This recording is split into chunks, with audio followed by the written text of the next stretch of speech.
Il-kap tal-Partit Nazzjonalista Alex Borg bħal kap ta' qablu Bernard Grech qed iħawwad fuq il-prezzijiet tal-fuel. Fil-fatt waqt intervista fuq il-programm Via u Va mal-ġurnalist Albert Gauci Cunningham, Borg mistoqsi fuq il-prezzijiet tal-fuel f'pajjiżna huwa sostna hekk. Hemm fuels li huma ħafna irħas mill-kuntratt li għandna preżenti. Però statistika pubblikata mill-Kummissjoni Ewropea fil-Weekly Oil Bulletin tindika li din il-ġimgħa l-prezzijiet f'pajjiżna kemm tad-diesel kif ukoll tal-petrol huma l-orħos fiż-żona euro.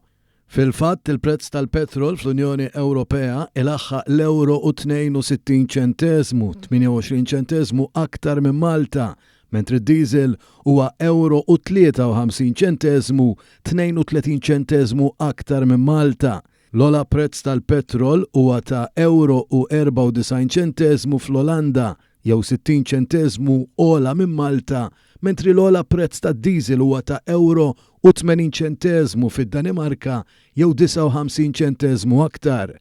Fil-waqt li bejn Marzu tal-2008 u Marzu tal-2013, il-prezz tal-petrol kien żdied b'39 ċentesmu u d-diesel b'36 ċentesmu.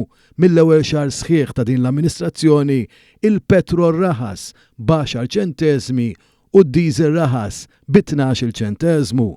Dan meta fl-istess perjodu madwar l-Unjoni Ewropea kien hemm żieda ta' 6 ċentesmi fil-petrol u ta' 11 ċentesmu fid-diesel fl-Unjoni Ewropea. B'kuntrast matul amministrazzjoni nazzjonalista, il-petrol u d-diesel kienu żdiedu bid-doppju ta' żieda li kien hemm madwar l-Ewropa. It-taħwit ta' Alex Borg fuq il-prezz tal-fuel huwa simili għal dak tal-ex kap Bernard Grech li waqt replika d-diskors tal-budget kien sostna li meta kien jivvjaġġa bil-karavans tal-Lussemburgu kien xtara diesel ferm orħos mill-prezz ta' Malta.